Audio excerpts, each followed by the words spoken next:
Please welcome to the stage Rashad Robinson, President of Color of Change. Moderated by Javara Perilliot, President of the Southwest Area at Republic Services.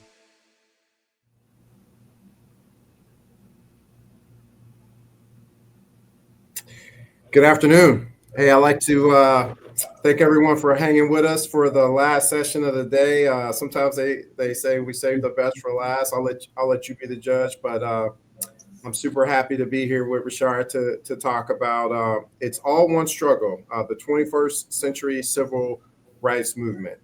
So just a little setup for the time we're going to have today. Well, Rashad, why don't we ask you just to introduce yourself to the audience? Hey everyone, I'm Rashad Robinson. I'm the president of Color of Change, and great to be with you and looking forward to the discussion. Yeah, thank you. So really this session is about the civil rights movement sort of 2.0. A lot of folks will argue that when the civil rights movement first took up in the 60s and 70s, it was really more the civic part of our community.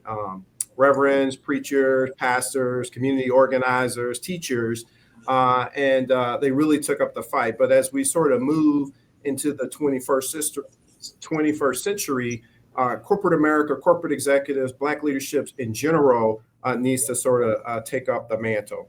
And so really my first question to Rashad is a little bit to talk about his journey to get to where he is as the CEO of Color of Change. So my first question is sort of what influenced you to do this work, and what do you draw from your background to sit in the seat you sit in?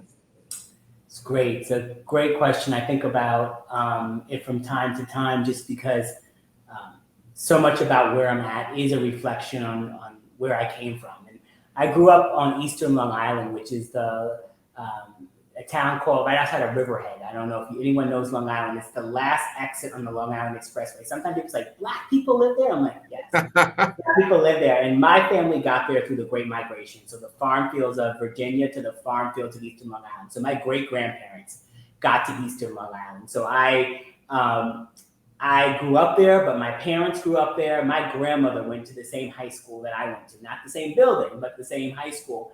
And when you grow up in a town that's like 7 to 10% Black, as it was at the time when I was growing up there, you learn how to organize for everything. You have to organize to make sure the streets in your community get plowed when it snows. You have to organize to think about, do we get representation on the school board or the town council? My parents were very involved in the Eastern Long Island chapter of the NAACP, and I grew up going with them to meetings, going with them to events. One side of my family was part of one Baptist church in town, and my other side was part of another.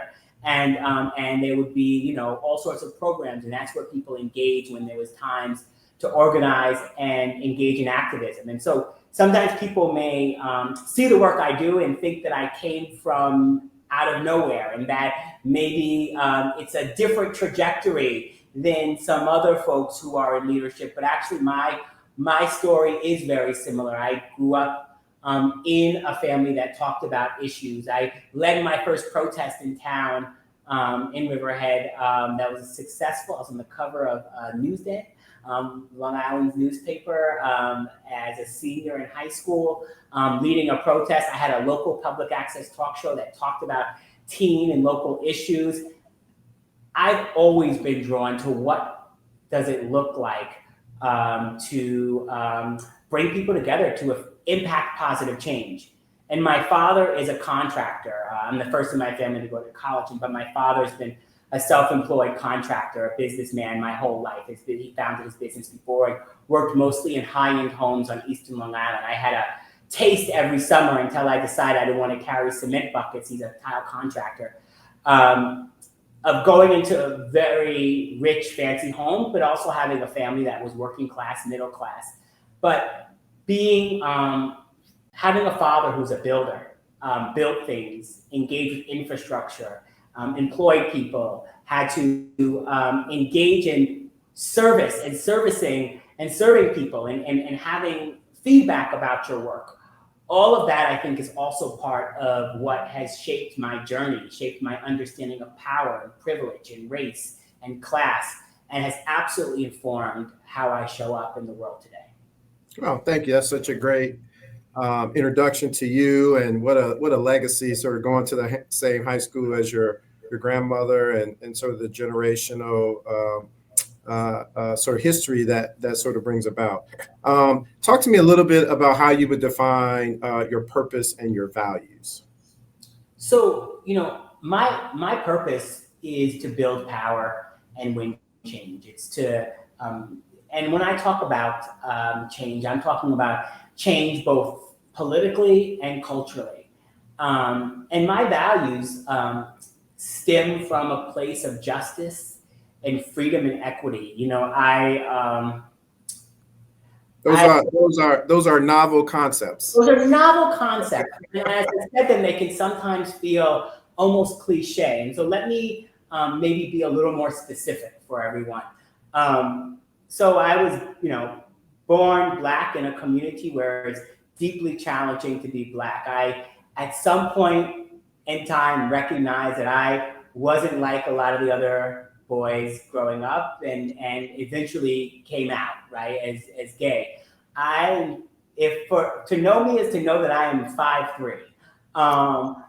There's that doesn't show up on video, maybe it does. Everything. And so the world was not designed for me to win. And both disrupting and changing rules, systems were not designed to be easy for me, to be comfortable. At every phase, I had to either work harder and work harder to change things for the people behind me.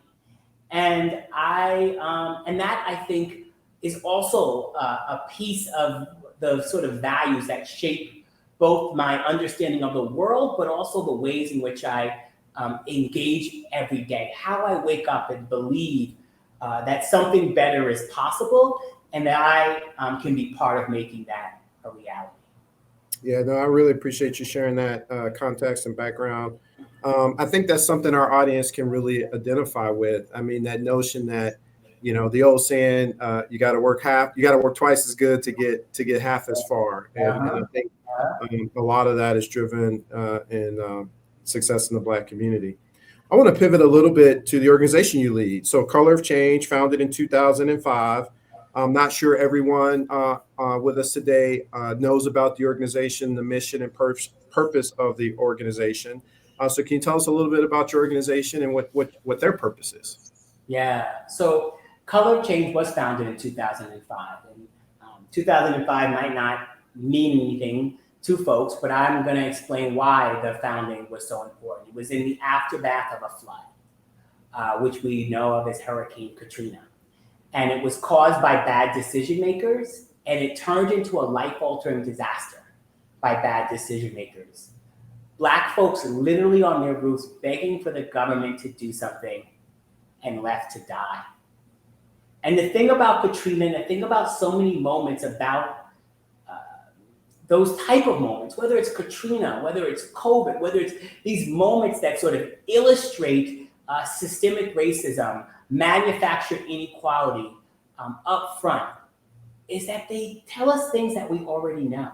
In the case of Katrina, it was geographic segregation, generational poverty, the ways in which structural racism impacted our climate, impacted all sorts of systems that are supposed to serve us. But at the heart of it, no one was nervous about disappointing Black people. Government, corporations, and media, when institutions are not nervous about disappointing your community, it does not matter what kind of research report you have that illustrates all the facts and figures. It doesn't matter what you do in the courts if you don't have the ability to actually implement it.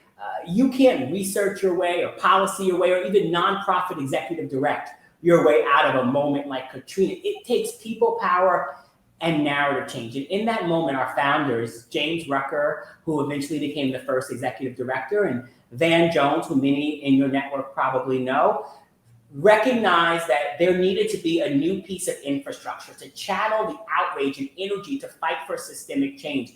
And an email to about 1,000 people was sent asking them to join this community and asking them to fight for change. The first email, the subject line came out after that TV telethon with Kanye West, and the first email subject line said Kanye was right. We actually got a lot of T-shirts and everything. I still have the T-shirt. Depending on the season, I can still fit the T-shirt. But the T-shirt that says Kanye was right, depending on the news cycle you wear that in, you may get certain looks. But all of that to say, inviting people into a movement that wasn't asking people to give to the Red Cross, but to fight for systemic change. That wasn't asking people to provide charity, but to fight for justice. And since that time, Color of Change has grown from a single email to 1,000 people to a movement of over 7 million Black folks and allies of every race who take action with us, making us have the largest base of any Black civil rights organization in the country. And we take on issues that hold corporations and business and media accountable to the needs and the concerns of Black folks, channeling the passion, the anger, the outreach, and leveraging the joy, all in service of bringing about real change. And, we talk about our work as translating presence into power. Presence is visibility, awareness, retweets, shout outs from the stage. Power is the ability to change the rules. And why is that important? Because far too often we mistake presence for power. We think that we've done something that we haven't done. We can think that a Black president means that we're post-racial. We can think that America's love and celebration for Black celebrity means that America loves Black people as much as America loves Black culture. And America can love, celebrate, and even monetize Black culture and hate Black people at the same time. And those two things don't have to be in conflict. So as I talk to you all, folks who are in varying levels of power inside of institutions which shape so many ways in which we get to engage in the world, I want us to constantly think about the difference between being present and having power, being in the room and actually being able to have impact. I see people sometimes say, if you're not at the table, you're on the menu, but you can be at the table and still be on the menu. And how do we sort of recognize one of our greatest powers is our approval, is us showing up, is our engagement, and how are we using our presence? How are we using our engagement to actually build power for the people that need it the most? Yeah, no. So first off, I want you to send me one of those Kanye was right T-shirts, and then we'll have to coordinate when it's appropriate to wear it and not wear it, because to your point, depending on the season, he could be far from right. And then I want to dive a little bit deeper into something you said about presence versus power. And I'll set up a framework for you real quick. So, if you say you're either in the room or not in the room, or you're present in a conversation and not in the present conversation on one axis, and then you say you either have and exercise power or you don't, I completely agree. You cannot be present and still exercise power. And I will also agree with you. Sometimes you are present and you either don't have any power or you are choosing not to exercise it. So maybe just talk a little bit about, from an organization like yours, Color of Change, I view as sometimes being outside the room, kind of bringing that power to the people that are inside the room, which could be liberating or assisting for folks that may be sitting in the room. I guess talk a little bit about those dynamics for me. I love that. The inside-outside game is that, we love to both talk about and engage with. And so many of our biggest corporate wins wouldn't have happened without, or may not have happened, I should say, without particularly Black folks and allies who were willing to point us in the right direction or the right target. Were willing to help us think through timing and helping us engage with the right level of research and data. But that type of engagement is incredibly important, because you referenced the 60s and you referenced this sort of the age of King and Rustin and Hamer and all these people who did fight the systems that were controlling our lives, but we didn't have corporate systems the way we do today. We did not have major corporations at the scale and power. There's that great story of the CEO of Coca-Cola calling around the other business leaders in Atlanta when King was coming back from his coming back after winning the Nobel Prize, and nobody was buying tickets for that dinner. And he called them and said, "Hey, we actually need to show up, because if we don't show up, it's going to be a bad thing." But there was not that many business leaders to call, and it wasn't corporate leaders, it was business leaders. And they weren't like there to sponsor a dinner. They were like there to simply say, like, you know, we need to like show some level of support. We are in a very different age where we can mistake presence for power. We can think that a bunch of corporate logos on an event means that the corporation is doing the things that actually move us forward, when in some ways that can be the way that they sort of the write-off, so that they can keep doing what they're doing. And sometimes it could mean that there's a level of power inside, and that the company is trying to commit and trying to engage and trying to do work. I think about what's happened just this past weekend in Buffalo. And I think about the fact that the killer is on a team. You know, he wasn't a lone wolf. He's on a team, and that team has owners and coaches and fans and infrastructure. And Tucker Carlson's part of that. Donald Trump is part of that team. Members of Congress are part of that team. And I think the question for all of us is like, who's donating to those players? Who's providing them gym space? Who's helping them flourish? And you know, I say all that to say that that's what I mean about the difference between presence and power. And the final thing I'll say is that I spent 2005 to 2011 at GLAAD, the Gay and Lesbian Advocacy Organization. I was the head of programs before I came to Color of Change in 2011. And I spent time at GLAAD during the height of the LGBT movement. And I watched very clearly as particularly white gay men exercise a level of power inside of corporate America and force changes to happen. Now, they had white privilege on their side, and they had a lot of other things on their side. And I watched very clearly moving over to Color of Change and knowing, like, oh no, there's a different door. There's another door. There's another thing you're not going to offer me the other thing. And so I just want us to be all willing to wrestle with the fact of acknowledging what we've won and what we still have to win when we're being shortchanged, when there is another door that they are not opening because they don't think that they have to, and they think we will accept something short of equity, justice, and freedom. Yeah, no, that's great. And I mean, so much to unpack there. I mean, sometimes we anchor, these events. And as you talked about Hurricane Katrina being a pivotal event in the founding of Color of Change.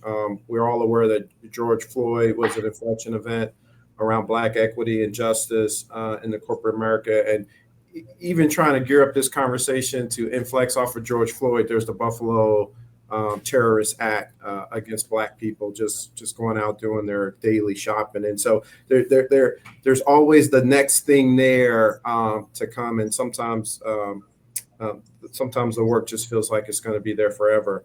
I do want to talk a little bit about, civil rights organizations. I've been around for a while, sort of leading this fight.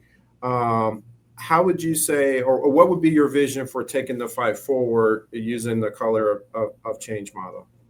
Well, we need different types of infrastructure, different types of organizations. No single group can do this alone. I would never come on and say, it just needs to be Color of Change. We don't need those other groups. I started by saying that I grew up learning about activism from a local volunteer leader of a NAACP chapter who was also the only Black teacher in West Hampton High School. And so I recognize the role of different types of infrastructure. When I think about the infrastructure, the 21st century infrastructure, we are still trying to build at Color of Change and trying to navigate all of the ways and all the complications. I think about the role of government, and I think about the role of corporations, and I think about people power. And what does it mean to leverage people power to drive strategic action? We will never have as much money as our opponents without some deep rule change in this country. We will never have as much proximity to the people in power as the people who are trying to silence us at this point.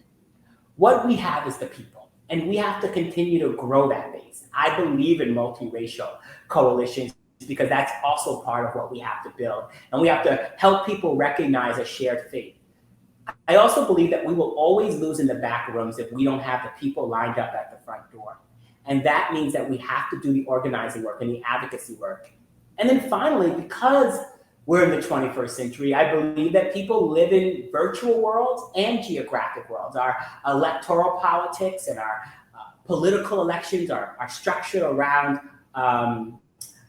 geographic engagement and engagement that's connected to space and place. But so much of the work we do to hold corporations and other institutions accountable is about virtual connections and about building communities beyond geographic borders and being able to connect people to shared visions and shared connections. And having the sort of data and technology and tools that allow us to do that, the kind of thoughtful expertise, a Black-led data and engineering team inside of my organization that is thinking critically, not just about how many emails to get into your inbox, but thinking clearly about engagement and the ladder of engagement that we build, how to move people from offline to online engagement and online to offline engagement, and how to structure that in ways that when we do show up and demand someone do something, that we actually have the power to back it up. It's not just that I'm 5'3", it's that my father is 5'3". And so I learned very early on about that, you know, if you are going to have to threaten a fight, you may actually have to fight, and you should be prepared for that. And getting prepared for that means actually thinking strategically and thinking in savvy ways and thinking about how to show up. And so I think about that very clearly. What does it mean to be strong and powerful and exert might on behalf of Black people? What does it mean to exert consequences for behaviors that put our communities in harm's way? I think about that every single day. I think about that over and over as I think about what happened in Buffalo. How do we create a floor for what is acceptable, and how do we create a new ceiling for what is possible? Yeah, I love that. I love that framing. In other interviews, you've spoken about how decision makers in this company, they're not afraid of disappointing Black people. You've talked about the power dynamics, about being close to power and influencing power. So I want to tie in one of our other speakers. So in our 2021 Mid-Level Manager Symposium, so humble plug, we've got our 2022 Mid-Level Manager Symposium coming up this October, so please register. Charles Blow, New York Times columnist, host of Black News Tonight on the Black News Network. He wrote in his recent book, he talked about sort of the reverse migration, right? Moving Black people back to the South, concentrating political power, affecting change through the political system. Just curious to your thoughts or reaction to that strategy. So funny. I've had many conversations with Charles about that. I'm actually in Atlanta right now, and I'm supposed to see Charles next week to talk more about that. So I'm smiling mostly because as a New Yorker with a thick Long Island accent, he's in my ear on that. I think people should be able to live what they want, but I do think that there's a collective power to how we can create communities where we can exert our influence. I remember maybe it was like 10, 12 years ago, I was having lunch with this sister who was like, explaining to me how she, who I knew before, but who was explaining to me her like plan around Georgia and around like demographic change and around power building, around multiracial coalitions, and that was Stacey Abrams. And I was like, God bless you, keep going, let me know, keep me updated. That's not my ministry today. And over the last several cycles, our political action committee and our organization has been deeply involved in Georgia. We need leaders and visionaries and people to point out big ideas and places for us to build collective power and engagement. And the fact of the matter is like, to Charles's point, and to the point that I think many folks on here know, is that Black people are overrepresented in the South compared to the rest of the country. And these are places that are largely controlled at the state level by really repressive forces. So we don't get everything out of our sort of contributions to these places. And even in cities where we can create an oasis and try to advance progressive policies or policies that are more racially just, there's all sorts of ways in which at the state level they can prevent, they can do preemption and other things to block those laws from actually taking shape. And so we do need to figure out how to win state level power, how to win federal power. And so, Charles is like definitely trying to push me on Atlanta. I'm afraid I might get run out of a place, but you better be careful. You meet with Charles, he may take you house shopping this week. Well, I feel like I may not be able to keep up with most ELC members as a nonprofit guy on the house shopping. So yeah. Hey, I got a question from the audience, and I apologize for not saying this earlier, but please, if you guys have questions for Rashad, put them in the text. And this one is related to a little bit about political strategy. So Damon is asking, Rashad, with the midterms coming up, what 2 to 3 states do you think will be bellwethers for how the voting season will hinge, and how should corporate leaders work to help? That's a great question. So I think there's a couple of states. I would say Georgia and, protecting one of the 2 Black members of the Senate that vote for racially just policies. I saw you struggling. I saw you struggling to get that out. I was, I could be more political in my life, but I'm protected. I picked up what you put down. And so protecting Reverend Warnock and protecting that seat.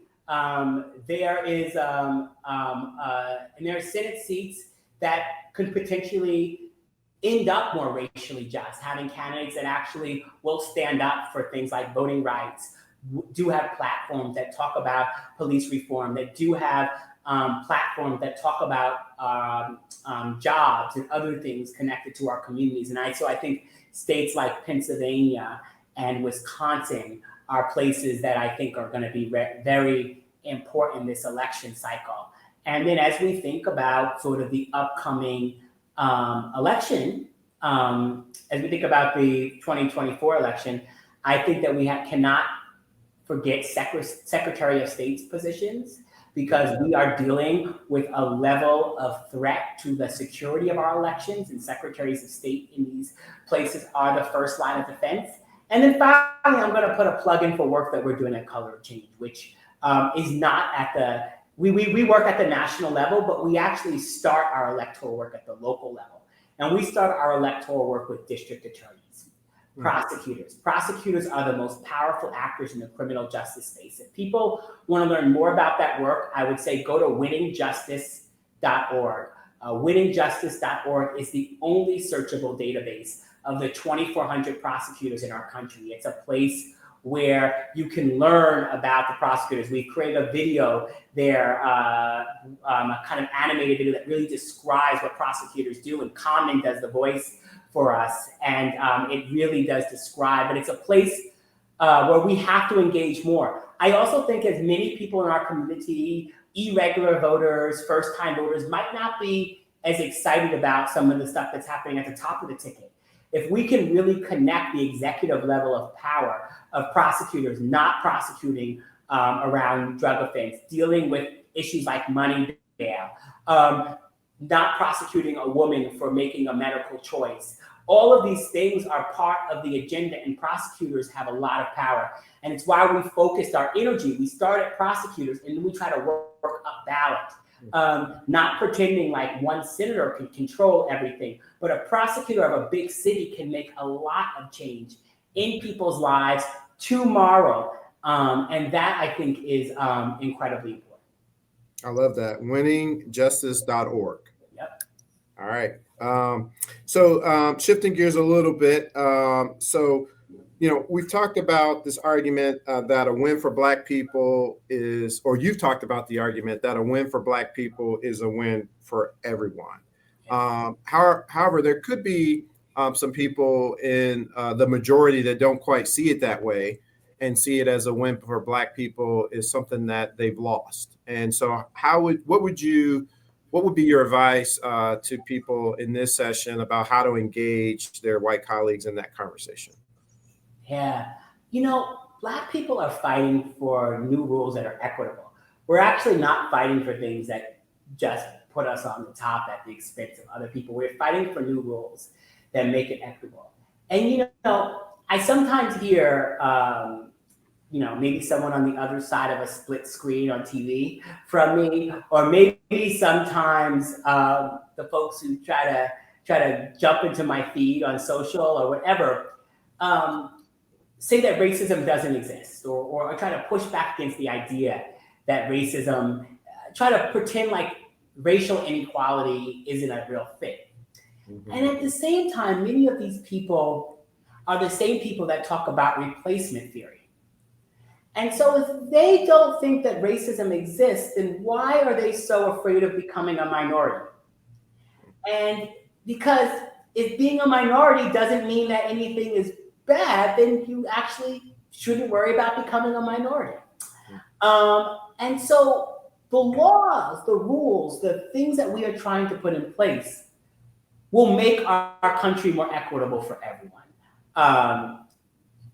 But for those of us who are oppressed, that sit at the intersection of many oppressions, when I talk to my brothers and sisters from the immigrant justice movement, when I talk to people from the LGBT justice movement, I talk about folks from the women's rights and women's justice movements. I think what's important to recognize is that the forces standing against our collective progress are organized.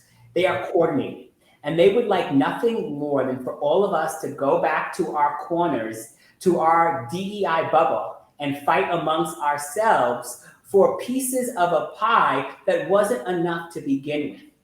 And so if we are not doing the work to attack the infrastructure, to attack the underlying assumptions, to attack the underlying framework of inclusion into systems that actually might need to be disrupted, diversity inside of tables that actually might need to be reimagined, if we are not doing that justice work, then yes, we are being set up to fight against people in a never-ending struggle of who is more on the bottom. And I simply believe that in the story of this country, in the story of our future, in the story of our progress, we actually need protagonists. We need the stories of protagonists. And there is no greater protagonist in the American story of democracy than Black people.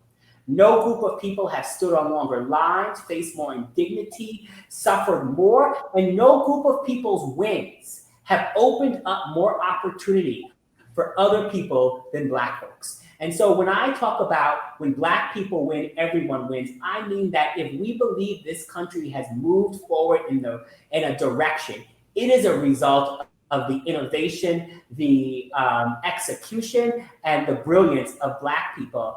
And even in the face of not being able to reap the rewards of that, Black people have constantly contributed to the culture and to the economics in ways that can simply not be fully measured, even while, we should be able to put a number for reparations. No, I think that's beautifully said, right? Black folks are fighting for equity, and equity should uplift everyone. I'm reading a book right now called The Waymakers by Tara J. Frank. So shout out to Tara if she's out there somewhere. And one of the things I thought was very profound, the way she sort of described that, is that saying that sort of being inclusive or including Black folks for opportunities takes opportunities away from their white colleagues, presumes that that opportunity was theirs in the first place. And it's not. They don't have ownership of the opportunity. It's for everyone. And I think the equitable argument just makes it a more fair playing field for everyone to participate. I like to steer the conversation. I see a couple questions in the chat. Don't rest assured, I'm going to get to you guys. I do want to steer the direction of the conversation a little bit around Black men in particular. Hence the notion of today's session, sort of Black men in leadership. And so I'll just read it to you. So the Institute theme of this year is reimagining the classics. And there are two things we hope to achieve with this theme in the context of our conversation today. First, we want to interrogate the traditional assumption and limiting beliefs around Black men. And secondly, we want to challenge the narrative that the Black male experience is too passive or too victim-led. And typically, we're seen as either victims or aggressive. And there's no complexity or third dimension to that description. And so the question to you is, what can we do to sort of combat these stereotypes, both in the communities in which we live and the workplaces in which we work? Yeah, no, I mean, a lot of what you just talked about is connected to the work that Color of Change does in Hollywood and in culture spaces and in spaces where so much of the content that shapes our experiences in the world. And the thing about stereotypes, I think, which is really important, is that stereotypes in and of themselves are a challenge because when we don't have a range of representation, right? I don't think that we need every representation of Black people to be respectable or to be exactly sort of the thing that, would make us feel like really good. We are complicated. And there's all sorts of aspects about us. And it actually takes away our humanity. There was a study that the Heinz Foundation did several years back that looked at news coverage of Black men. And that out of the coverage, like it was basically like 90% of the coverage was like crime. And then 10% was like sports, right? So you didn't have someone like acting out of context and being portrayed in ways that they're harming communities, or someone doing something that's kind of superhuman that most Black men actually can't do, right? Like, despite what people might believe, it's not just me that can't dunk, it's probably most of you that can't dunk either. And so to the extent that like we are portrayed in these ways, and it's at the service of a kind of corporate media industry. Now, so then what do we do about it? Because then it's easy to say that it's this institution's problem. Mm-hmm. So we do a couple of things at Color of Change about it because we are about action. So the couple of things we've done is like our work in Hollywood. We are in writers' rooms of about 20 crime procedural TV shows right now, working on and engaging around scripts. We produced a report called Normalizing Injustice with the Norman Lear School at USC that actually looked at those crime TV shows, looked at the representation of race, looked at the representation of crime. Particularly, it then gets really focused on Black men in particular and sort of how we're represented. Now, you may be saying, okay, well, that's just about the crime coverage, but no. Those TV shows actually have a whole lot of Black people on them as criminal justice professionals. as cops, as judges, without any like critique on the actual system. How many times have you watched a crime TV show and the judge is black? Right? Like way more than there's actual black judges. I mean, if there were that many black judges, it might say something different about education, opportunity, and the justice system. And before we start, I'm not trying to take away jobs from those brothers and sisters who have those jobs. I am not taking jobs. But what would it be like for a 60-year-old black man who's a judge to have a backstory in that show? What they might actually think about the justice system, what they might think about the number of black men being brought. Every black judge that we have on the courts is not Clarence Thomas. And so to the extent we actually don't get that coverage, and so the public sees symbolic representation of blackness as stand-in, or representation that is harmful, or that is made people to feel like they should be afraid or scared, and all for ratings, all for profits.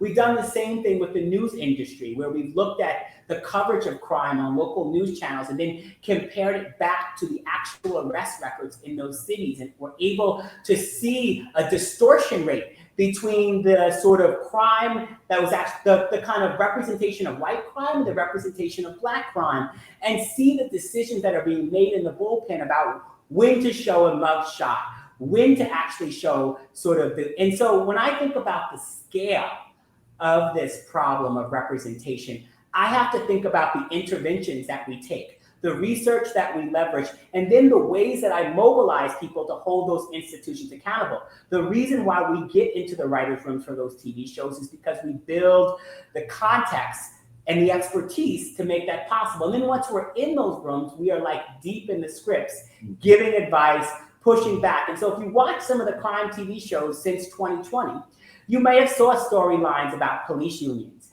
internal investigations. You might have saw activists being portrayed in different ways. And that was a response. And what you didn't see connected to that was writers' rooms that actually had a lot more black people in them. Because we also forced that discussion. Because back in 2017, when we worked with Darnell Hunt at UCLA on Race in the Writers' Rooms report, we found out that 66% of the writers' rooms in Hollywood had not one black writer. Out of all the crime procedural shows that were on TV at that time, only one had more than 2 black writers in the writers' rooms, and these are crime TV shows. So all of that is part of how I take the question to think about, then what do we do? What's the action? What's the engagement to actually force a different type of representation? Because make no mistake, from 2005 to 2011, when I was at GLAAD, we walked into studios and forced them to change their representation. I led a lot of that work, walking in and putting hospital visitation storylines so the public could see gay couples not being able to see their partner, that dealing with the representation of all sorts of content. We can hold these institutions accountable. We just don't have to let them get on award stages and say Black Lives Matter. We can actually force them inside of their institutions to make Black Lives Matter. Yeah, I love this. This could be a whole session. I mean, art imitating life, imitating art. But we've got about 10 minutes left. We probably have 3 or 4 questions in the chat.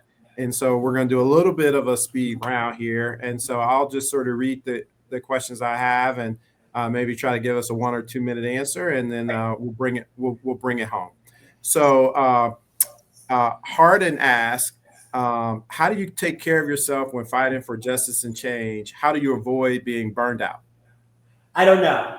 I'm trying to get through the election season. The one thing that's really tough right now. And so if you all have any good advice or a good playlist or anything, I will drop me a line and I will take it. I love to cook, and that's one thing that I do a lot to try to relax and change my energy. I love hanging out, engaging with my friends. I haven't seen them as much in the age of COVID, but and then finally, activism helps me.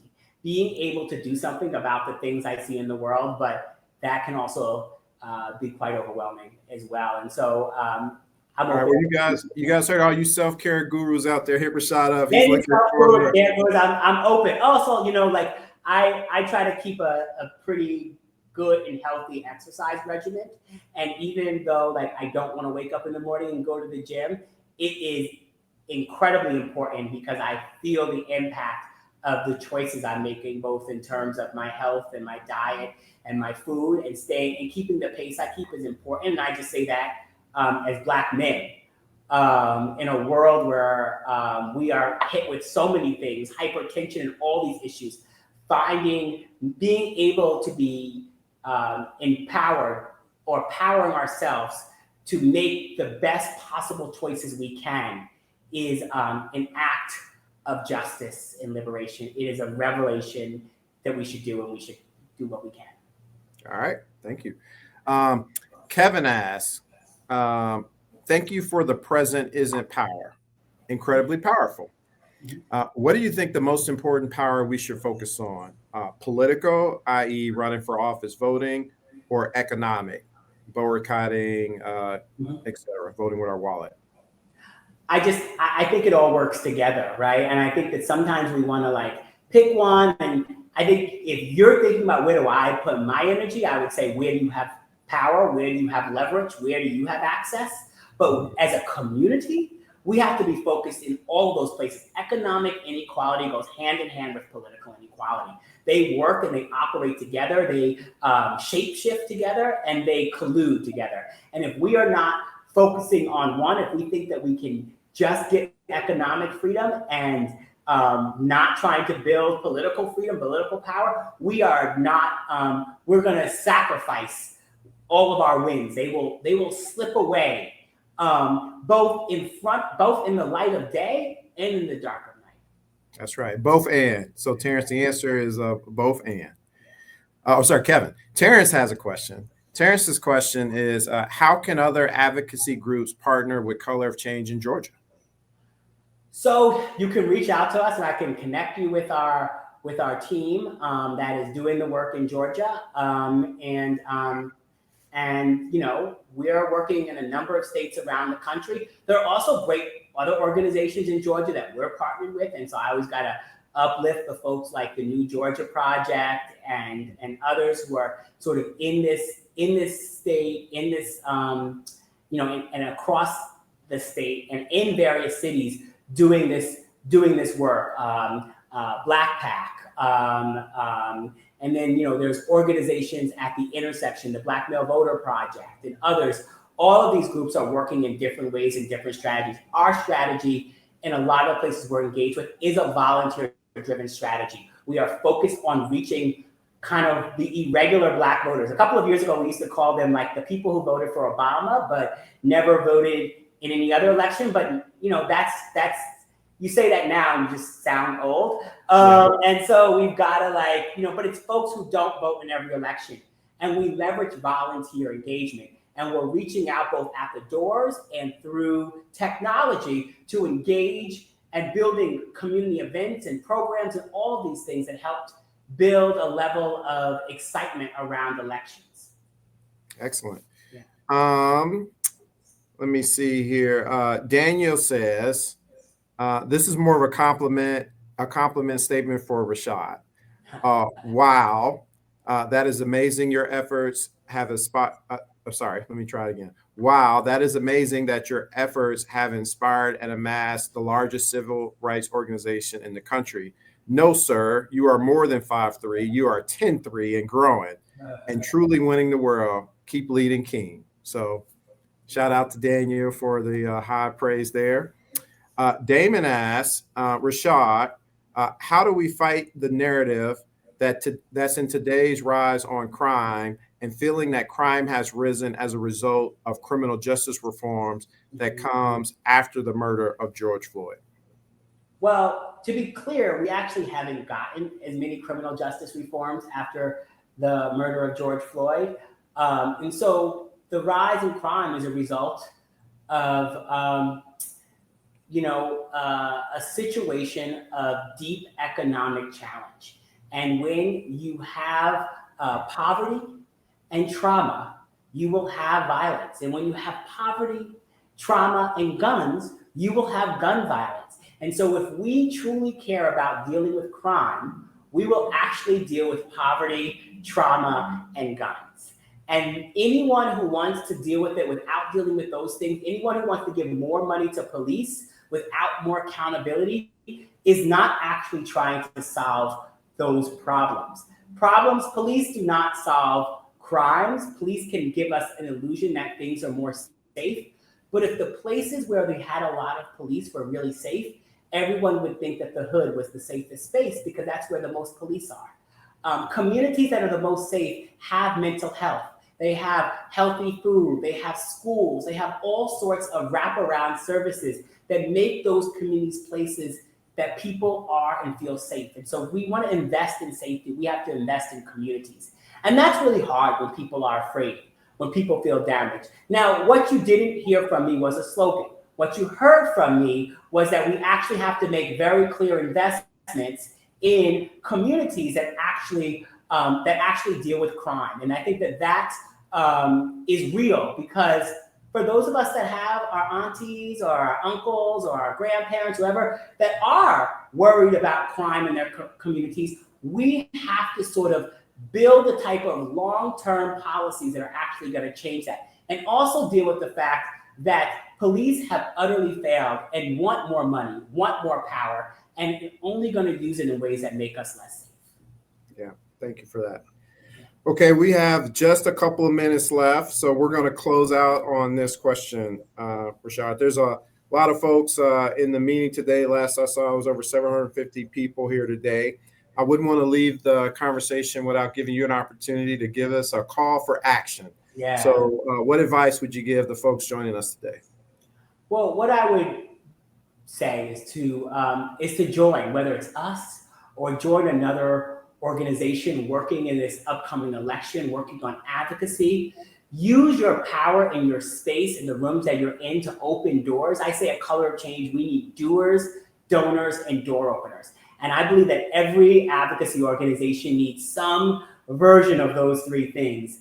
And think about in your role how you do that. The final thing is, I've talked about a lot of issues, and I've talked about all the challenges, and we've answered some questions, but I do want to leave us with just one thing to remember, is that in all of this work, we have to make sure to remember joy. And remember joy, and as Black men, we have to remember joy.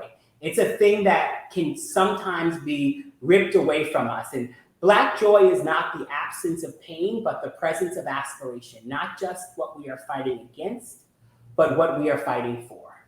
And I think the thing I want to leave everyone with, in the midst of so much pain, in the midst of so much struggle, I want us to continue to lean into our opportunity to remake and fight for a better tomorrow, to recognize that we are the ones, as June Jordan said, we are the ones that we are waiting for. And we have to do the work in the individual spaces to build the pipe of power and equity, to not mistake our presence for power, but to do that work. And I believe that joy has to be part of that effort. So that's what I want to leave you all with. And I also want to thank you all, because coming together in these type of ways, hopefully will generate more of the things that can be helpful to organizations like mine as we are fighting for the outside. And I know you all are fighting from the inside. Wow, that was great. And Rashad, just on behalf of the Executive Leadership Council, we want to thank you for joining us in our Black Men's Leadership series. I think there were lots of gems dropped on this session. And if the chat is any guide, I think people thoroughly were informed and engaged in the session. So thank you very much on behalf of the ELC. And that's it for us. Appreciate you. Thank you.